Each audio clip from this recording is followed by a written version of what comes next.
बर्तमान मु पहुंची पालियार एक ऐतिहासिक क्षेत्र जहाँकि विरंची पीठ सारा ओडिशार जार ख्याति रही। राज्य सरकार ए मंदिर विकास पाई जहाँ मरामती कार्य करने 25 लाख टंका अनुदान देते। आज्ञा आपण मैंने जानी दुखित हे जे बर्तमान जो कंट्राक्टर ये कम करमिति आज्ञा ये अर्थ आत्मसात करी जे जो काम सी काम कर 10 दिन जाई से पत्थर फाटिकी आँ कला।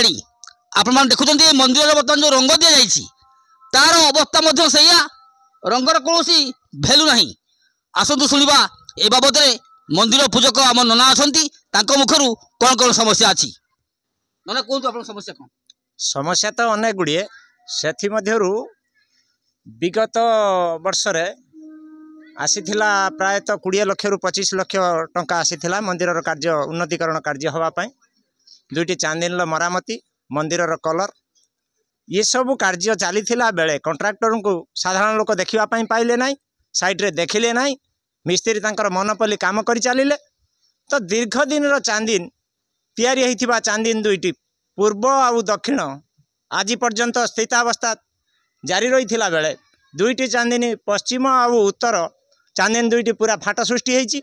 ये बाबदर विभागीय जंत्री माने कई आसबार ना, ये टंका को पूरा पूरी आत्मसात चलछि।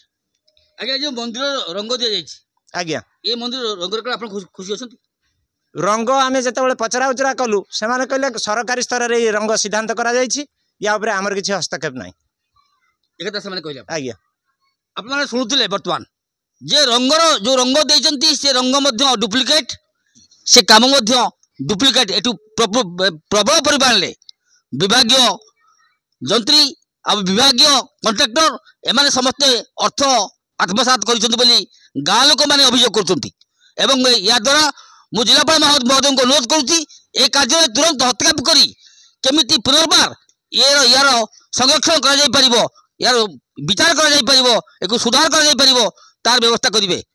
3 सत्यव्रत नायक रिपोर्ट निज ओडिया।